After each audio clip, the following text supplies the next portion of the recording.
Hi, my name's Ellie Greeny and I'm the Commercial Director at Transition Partners. We're a tech recruitment consultancy with an office in Leeds covering the UK market and an office based in Berlin. I've worked within tech for the past 5 years and find the market fascinating. I'm really passionate about helping women not only get in tech, but really advance their career with an exciting industry that can provide endless opportunities. I love networking and finding out about other people's stories. I decided to set up the Journey of a Woman in Tech to share knowledge, wisdom, and hopefully have a laugh along the way. Feel free to get in touch on LinkedIn to see how you can get involved. I hope you enjoy the podcast.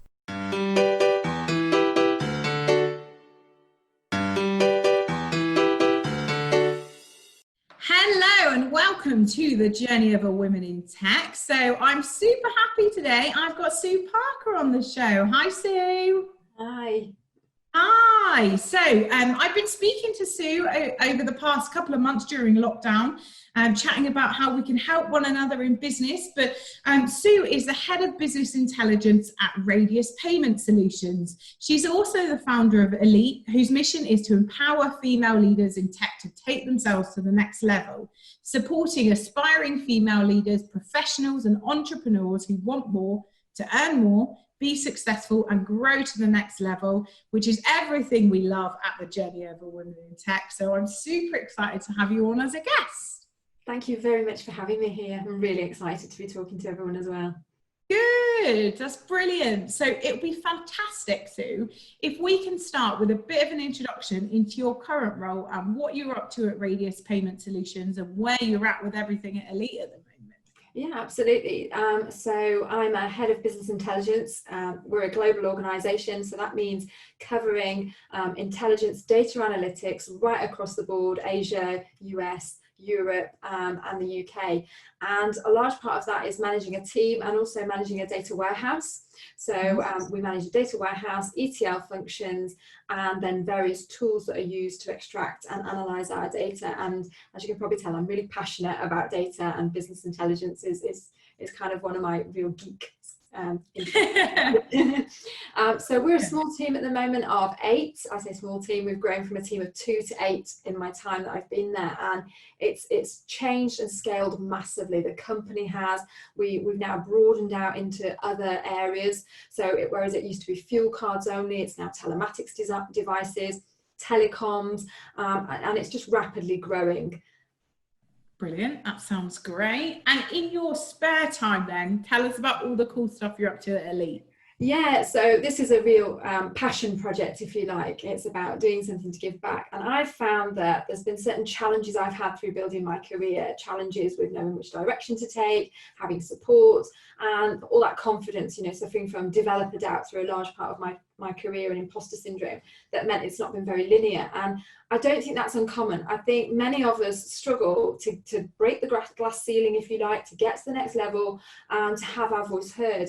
And I've got this vision to create a space where women can come together. We can get all that, I call it the DSM method, all our direction, all our support, and all the mindset stuff, our growth mindset, our success mindset, the thing that takes us out of this feeling of shying away to being more confident and putting ourselves out there. And I call it, getting out of our own way to just make things happen.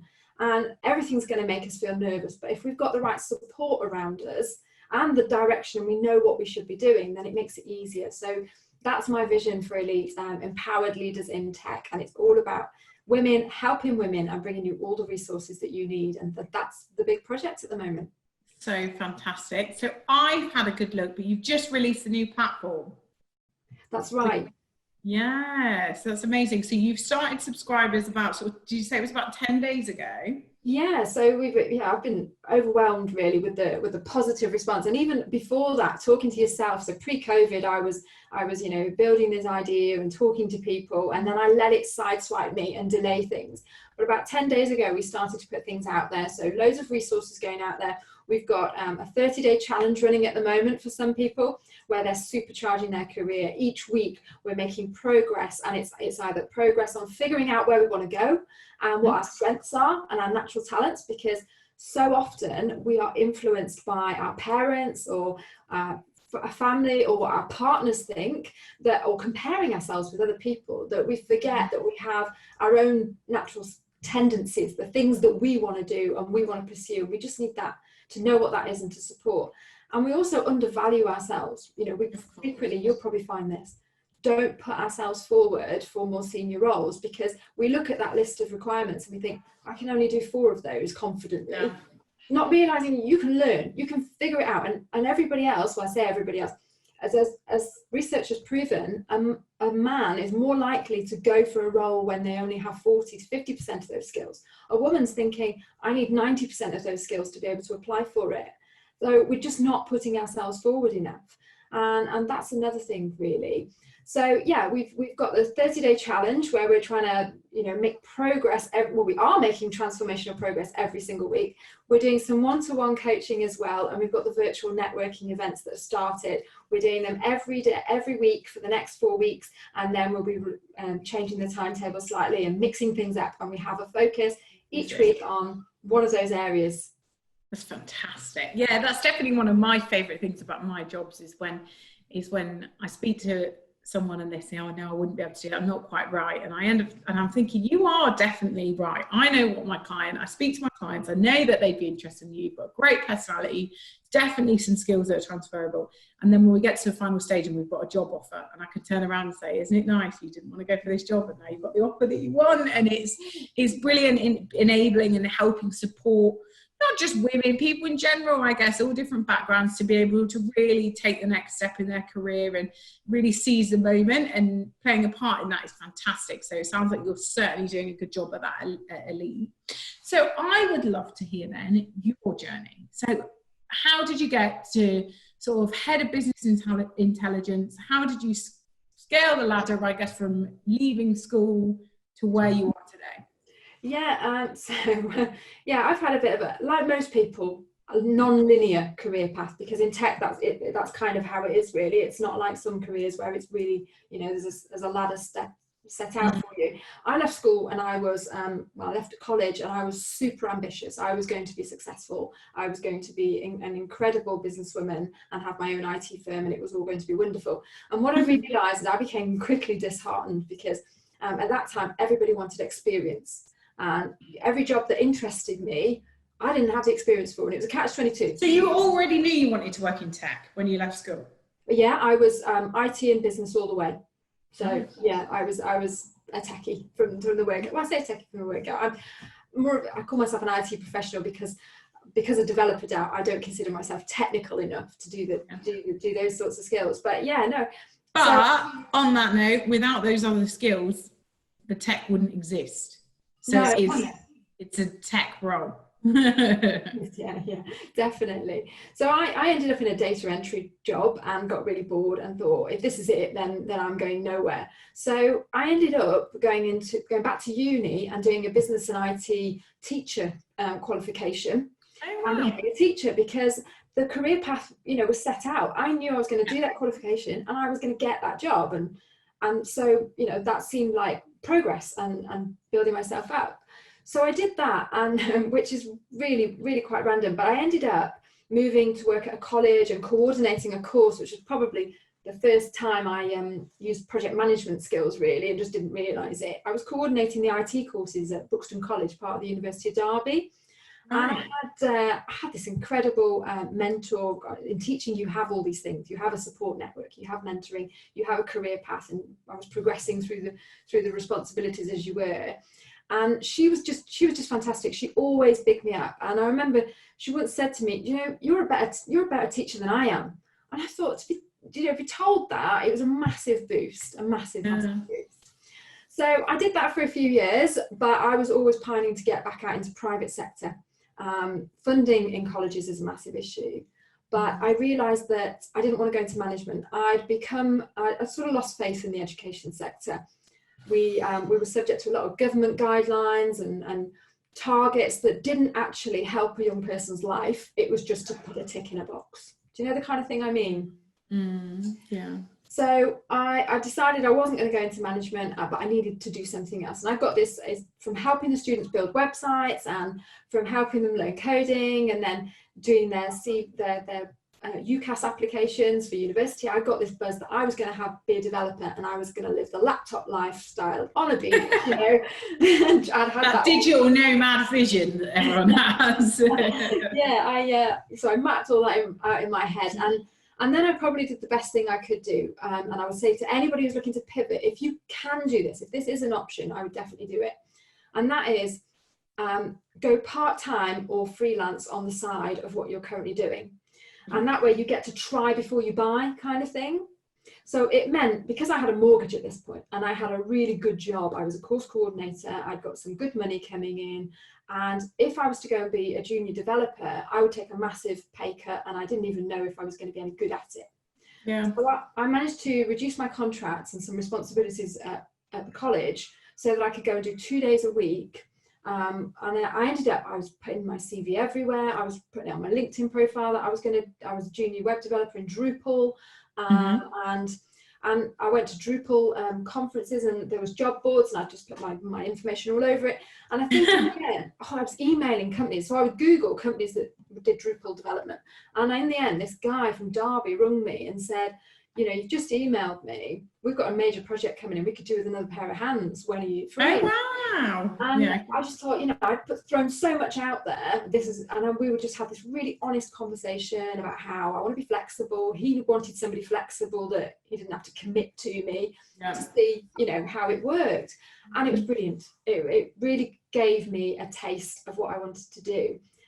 So if you can do something like that when you're thinking of pivoting, try it, evenings, whatever you do. It's hard, isn't it, getting part-time work though? People want full-time commitment a lot of the time, and that is certainly a challenge that we face. Yeah. And since having the kids, I've definitely found that. But I think that depends on what sort of job. Perhaps because this was more junior, they were willing to give me a try and have me in a bit. It suited them. And I think smaller companies, to some degree, want that flexibility of a low salary. Yeah, of course. So it worked for me. Even projects, if you can get a project on the side or anything. But so I got into that, and then realised I suffered really bad developer doubt. Didn't think I could do it. I would sit on the train, I would cry, I would sit up all night, I couldn't get things to work. I didn't think that I could ask anybody there because I'd been employed to do it. So I was like, I can't sit there and just ask them questions all day about how to do what they've paid me to do. And I went to Drupal sprints, and I thought I'll go there and then I'll ask other people who know what they're doing.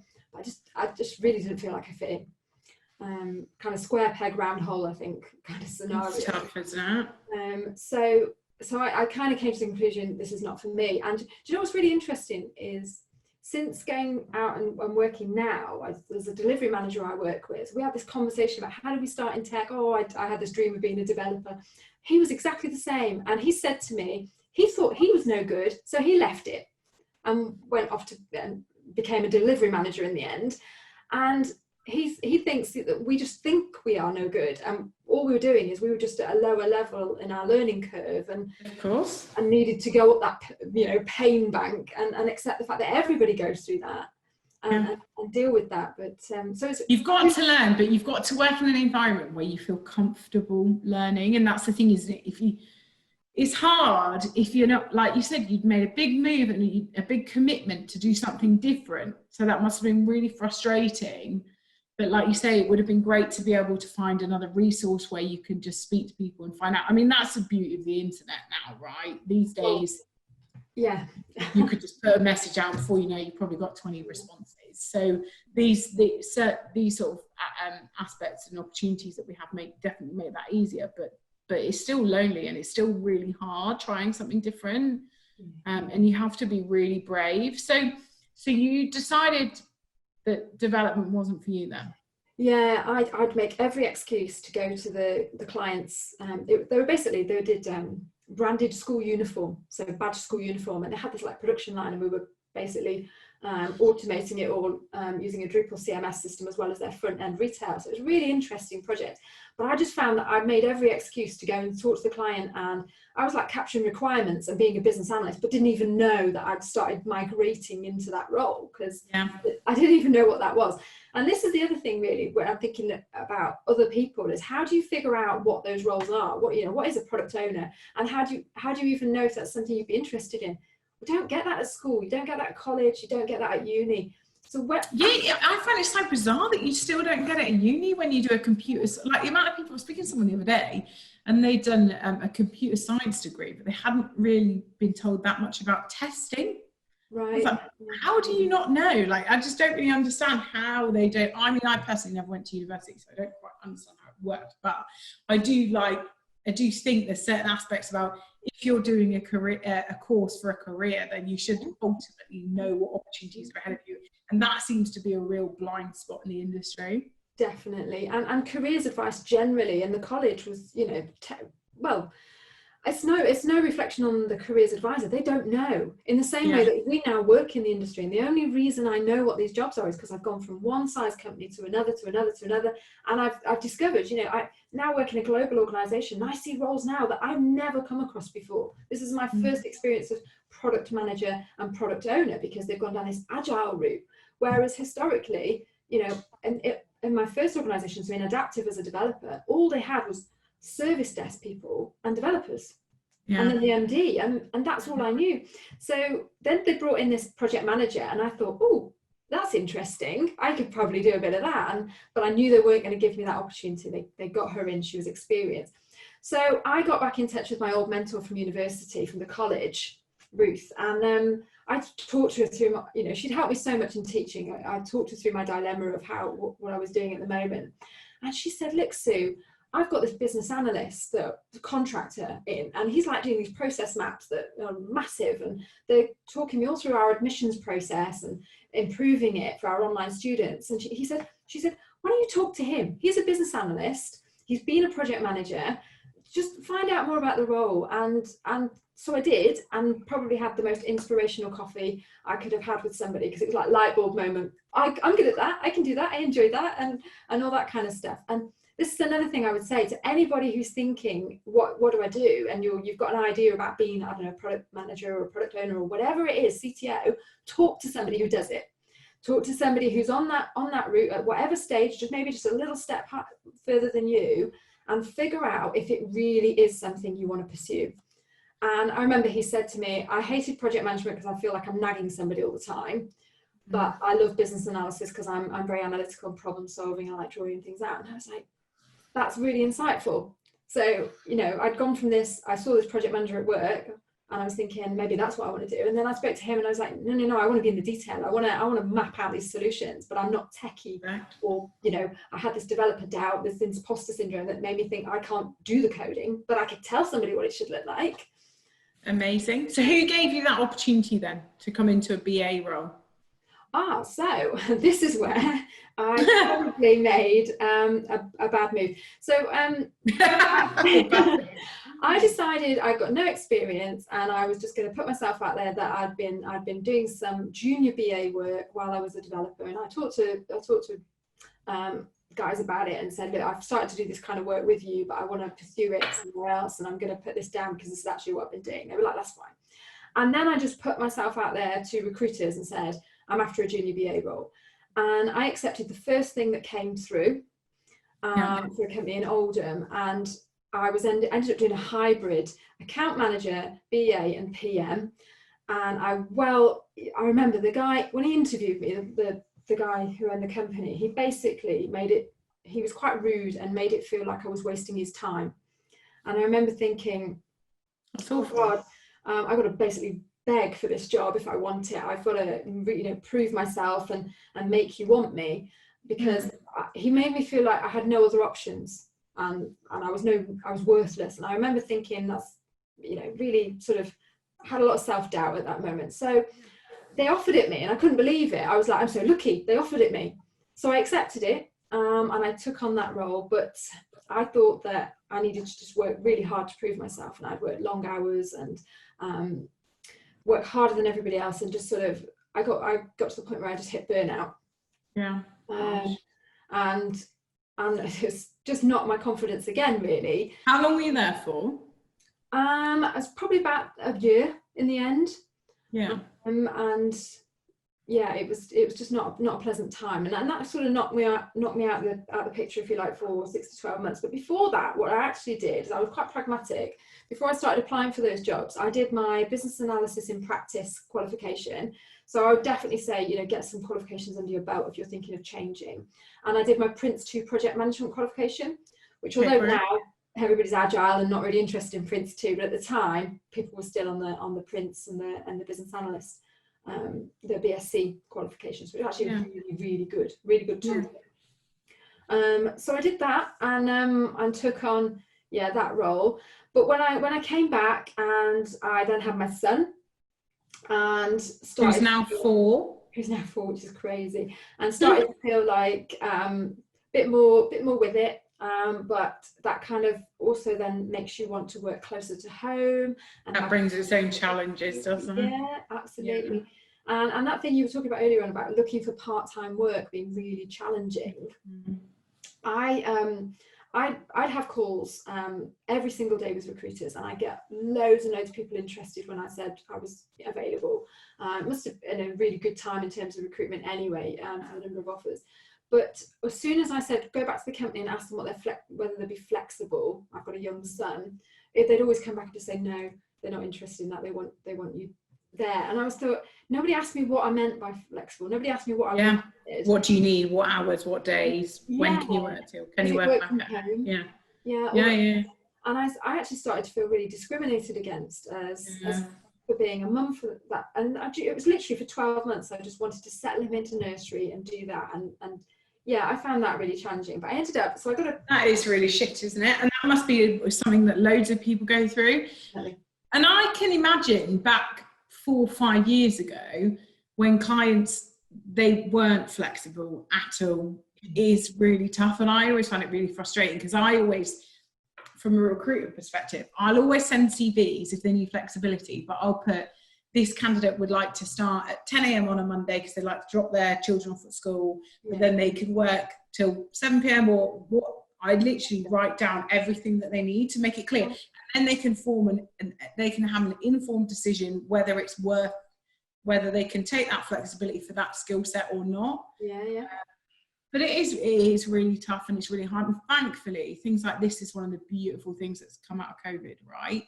Is that after lockdown, my clients who weren't offering home working, well, now they haven't got a choice. So it's brilliant, and it's really opening up doors. And I have, for example, I've got a client that before, they didn't do any home working, and now they're looking at fully remote positions, which is amazing. That's brilliant. That is amazing. It's really good. It's really good. I'm really excited about it, because I've never worked fully remote roles before, and people have always asked me for them, and I've never had them. So it's nice to be able to offer that.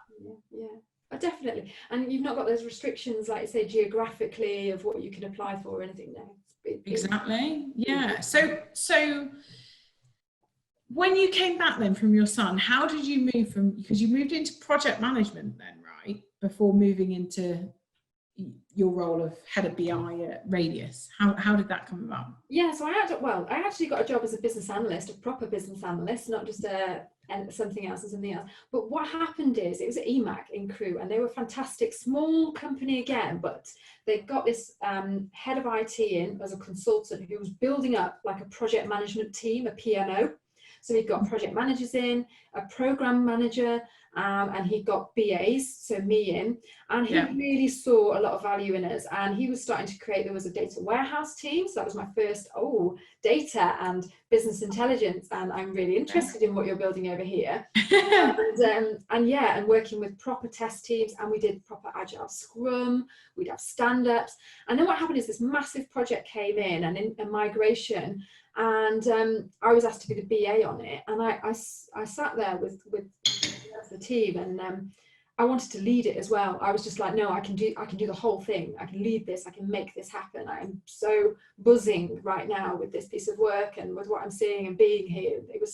He was a amazing, really supportive manager. He would just tell me frequently, "You're amazing." And I just think, really? Whoever says that to you? So it was massive, and it just goes to show, doesn't it? Your leader is just, your direct line manager has such an impact on your motivation and on everything that you do. Of course, So I did that and ended up falling into this project lead role. Really loved it, and then doing my master's in business intelligence systems and data mining, because I got so into the business intelligence side at EMAC that I was like, I'm so passionate about data analysis and data mining, and I really want to know more about that. So I'm going to do my master's. Probably the hardest thing I ever did, because I did it part-time while working and with my son. So a bit crazy. Baby, that's crazy. But I knew from talking to the head of IT, he was really honest with me. He said, look, I can give you some work there, but it'll just be some work on the side of your other stuff. And I was like, no, I need to get bigger. And then I got headhunted to go and work for Radius on an ERP project. So it was like a really high profile project for them, Oracle migration, and granted, nothing business analysis, business intelligence related. But I was looking at it and thinking, well, this organization's huge. And I got talking to the guy who's hiring me, and I was like, they've got a proper BI department. They've got all this other stuff. I thought, there's opportunity here. If I move and prove myself, there's opportunity. And that's exactly what I did.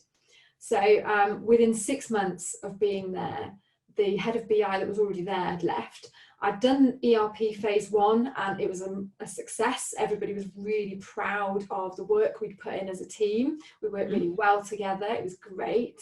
And it was really high profile. Like I say, the directors were all over it, which is, if you can do a high profile project, it will stick your neck out. You will be in front of some really important people, but it will boost your career massively, boost your profile and everything about you. And I always think that the easiest way of changing job roles is within an organization.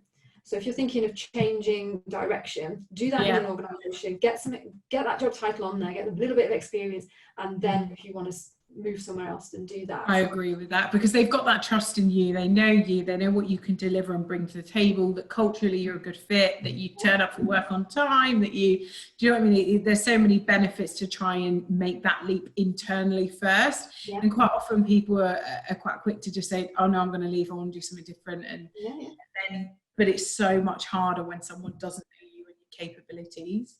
So 100% agree with that. So you then moved into the opportunity, head of business intelligence. And how long have you been in that role for now?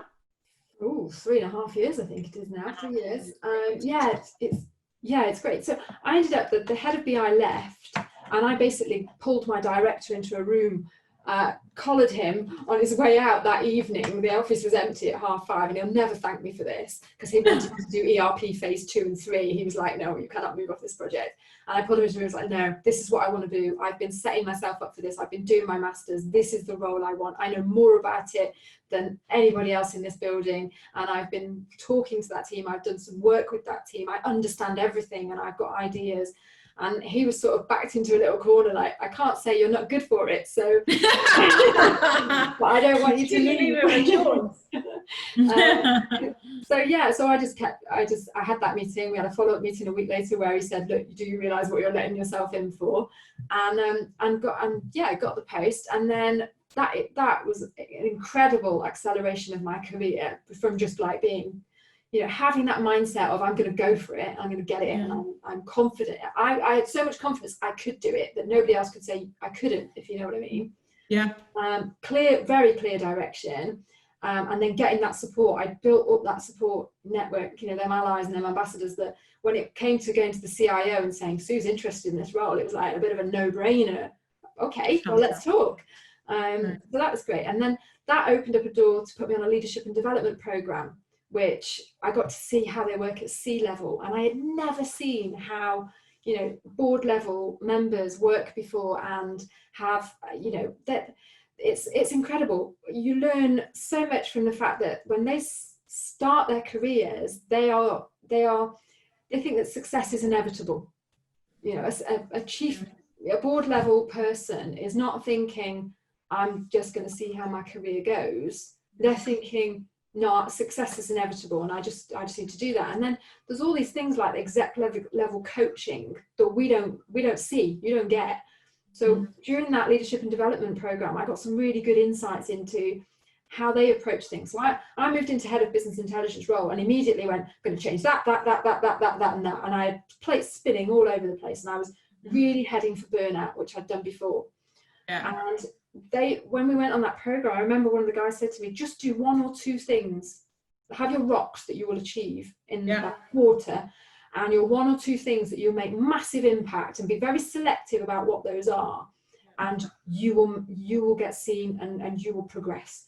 And I thought, that's what I did wrong at the beginning. I came and did too much. I just needed to deliver 1 or 2 really good things that changed the business. And that's something that I think when we're doing our jobs, normally you forget, you try and do everything. So just trying exactly, it's focusing on those real priorities, isn't it? So that's amazing, and you've clearly had some great successes with that.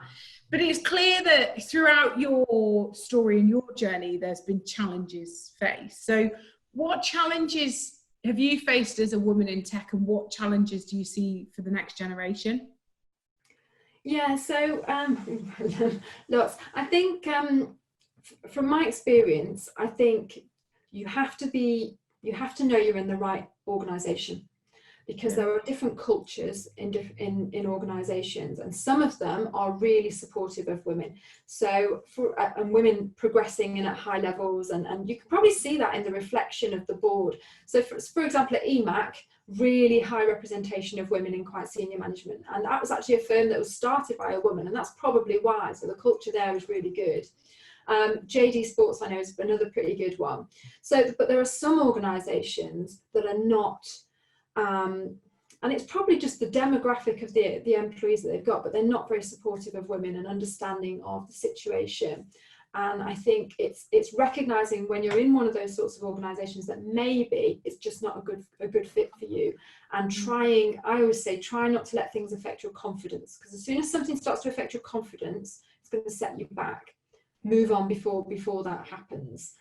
So that's quite a sad thing, but I do think that at the same time, those organizations are never going to improve unless the demographic at a higher level changes, and the only way you can do that is by having a mover and shaker that will go in and push through that glass ceiling and do that.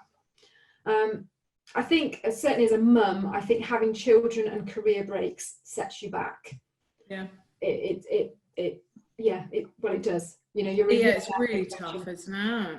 It must be really tough, because you've got 2 children now, so 2 under the age of 5, which is hard work and a big role. And how do you manage the stress of that all?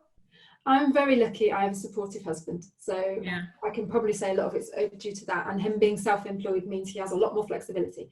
So when there's issues during school holidays or whatever's happening at nursery, he will be the one that always steps back and steps out and takes that role. So I'm really lucky. I remember a colleague once said to me, you can't both be driven, because you can't have a family and both be driven. It doesn't work. You need somebody who can build and run the household. And, you know, I'm very lucky in that he does that support for me. But then sometimes I think, oh, I'd quite like to be the mum that does all the school runs and does everything. But we just have to do it.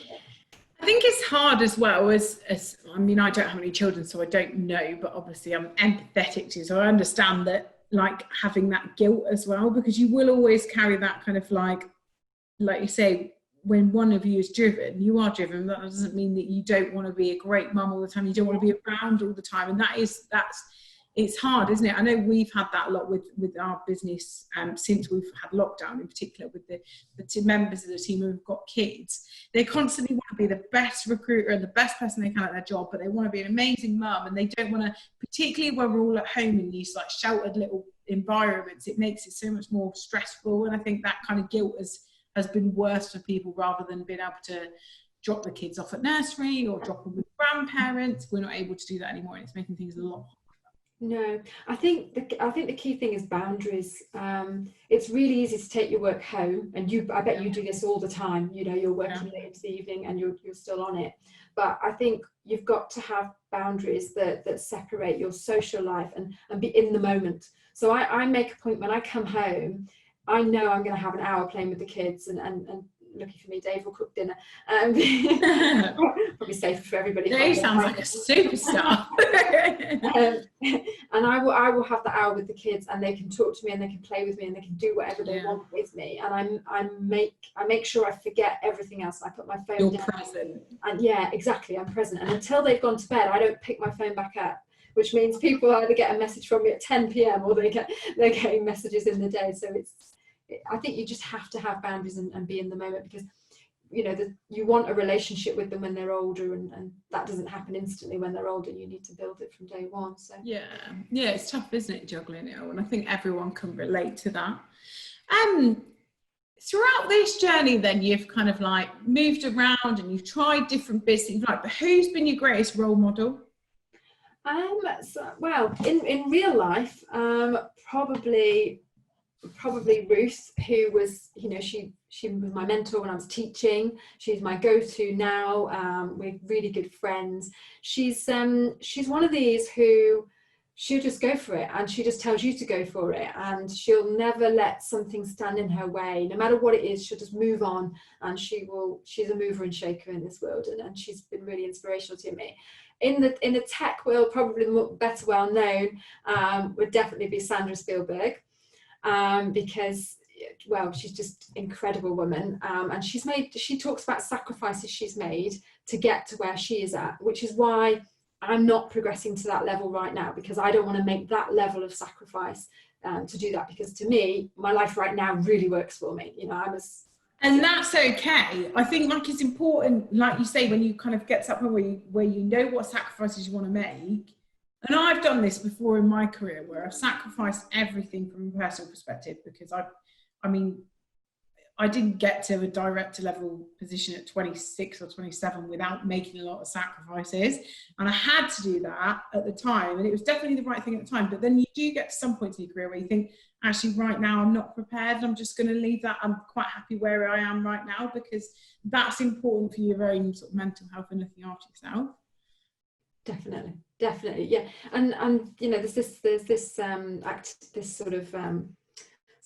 process you can go through where you assess your ideal future self and what you want to be, what you want to do, and what you want to have, and that keeps changing and evolving, and you keep moving towards that. But definitely, so yeah, Sandra talks. Great to have that goal, though, isn't it? And like you say, you might pause it for a year, you might pause it for a couple of years, but as long as you keep going back and chipping away at it, you've got to have that vision for where you want to be long term. Definitely. Brilliant. So it would be fantastic then to finish the podcast with your words of wisdom. What would you have told your younger self? Those times when you had that developer doubt and you felt all alone and isolated, what would you have told yourself? Very good. You might have to pause for a second while I think of something that I feel like I've got loads of advice, but it's like what's really significant.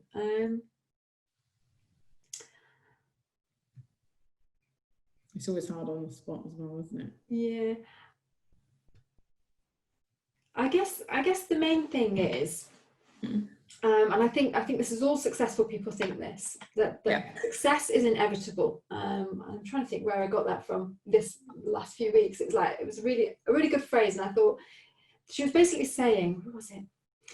If you can believe that your success is inevitable, then no matter what falls in your way. So I know there's a director at our company, and I know when he says to me, every time somebody asks how business is going, it's always going fantastic. Everything's fantastic, because success is inevitable. Even if it's not a great month, you don't say that. You say success is inevitable. And what you've got to remember is all those failures didn't work the first time, didn't work this way. That's fine. We don't do it that way. We do it another way. And instead of thinking, oh, if it doesn't work out, I'll just do something else, and I won't. So I used to think, if it doesn't work out, I'll give up on that and I'll try something else. I'll do something else. But I would think like completely different. Yeah. So like the developer thing, I tried it. I thought, wow, this is not working. So I'm going to give up on that completely and change direction. I'm not saying that was, the wrong decision. Do you think more iterations of the path? Yes. So very, very agile term. Yeah, definitely. So yeah, it's thinking it's inevitable. So we'll do this. No, we'll do that. No, we'll do that. But either way, it's going to happen. We are going to get there. It is inevitable. And if I think I set out and thought that, I would probably be on that chief exec board by now, because I'd have done that before I had kids, and I'd have carried on, instead of always thinking, oh, well, I tried it for a bit and then I had to just pivot and do something else. Instead, I would have just kept on at it, whatever it was, just keep on at it and think it's all leading you then to that goal, and it's the lead up, isn't it? And at the time when you're in the trenches of it and you don't feel great about the situation you're in, it feels like the longest day, the longest week, the longest month ever. But in hindsight, when you look back, like you say, you have done now, and you've worked in quite a varied career and you've had your ups and downs throughout it, you're able to see that it is just part of the journey, right? Absolutely. Which is what this is all about. Definitely. Amazing. So I would love to finish the podcast item by you telling us a little bit more about how our listeners could get involved in Elite. Absolutely. So you can either message me, connect with me on LinkedIn, so Sue Parker, or you can email me, sue@elitedigitalspace.com. Or if you visit the website elitedigitalspace.com, because that's our digital space for empowered leaders in tech. On there's some great resources. You can sign up, subscribe. You can visit our virtual networking events, which are fantastic. Really get a boost, build your supportive network. And you can also be the first to learn when the membership opens, the full membership opens, where we'll be doing masterclasses and all sorts of other really exciting things. I'm so excited all this work that's gone in to share it with you. When are you planning to open up the full membership? The full launch, it's probably going to be September now. Yeah. So at the minute, you're getting basically everything for free. Everything is being shared. And then what we're doing is we're building on that to create an incredible platform for you from September. Amazing. How exciting. So yeah, definitely have a listen, guys. And when things do open up on the full membership as well, I'm sure we'll get back in touch and discuss it further then. But it'll be great to maybe catch up in 12 months and see how things are going. I love the fact that you're spending your own time and investing really in the empowering other female tech leaders and helping support. You're acting as a great mentor, and definitely it's fantastic to have your support, and we'd love to help you at the journey of a woman in tech and at transition partners along the way. So yeah, it's been fantastic for having you on the podcast. If any listeners want to reach out, it's just Sue Parker on LinkedIn, but I'll also be putting your LinkedIn details all over my LinkedIn where we post about the podcast today. So thanks so much for coming on, Sue. It's been great seeing you. Thank you, Ellie. Take care, everyone. Thanks.